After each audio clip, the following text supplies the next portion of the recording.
we talk about balance of power, and unfortunately, because of the use of the word power, some people think I'm, I've seen some NDP tweets say I only want power.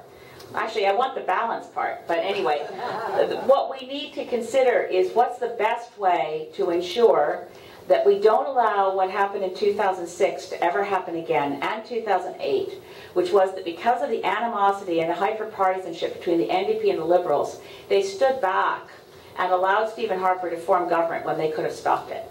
So when you're talking to people who say, gee, a Green MP, why would I do that when I could maybe elect an NDPer? They're all controlled top-down. The surest mechanism to get the Parliament that we want and deserve is more Greens willing to work with either Liberals or New Democrats and to beg them to cooperate with each other in the kind of public way that would shame them. I believe this could happen. So we need to ensure that we, if possible, have balance of power. And some people say to me, well, how many seats is that? Well, I just wanted to mention Adam Bant in Melbourne. That was it.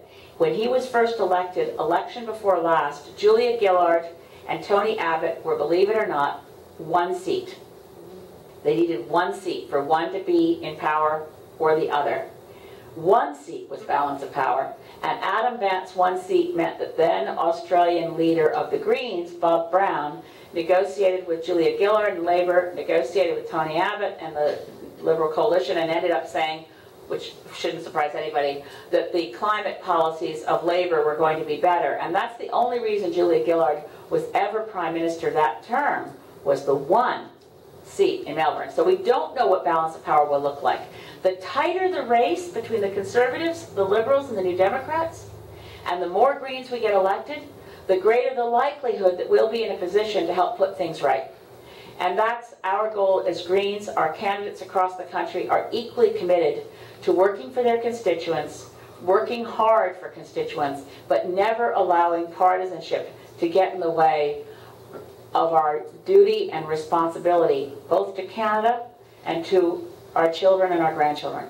So we're not going to ever become, well, certainly not in the next 50 years, the kind of party that would sell out for short-term partisan advantage.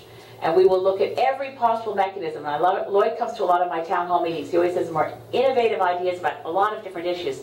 We will listen and come up with the best idea, knowing that no one party and no one person has all the right ideas all the time or is right all the time.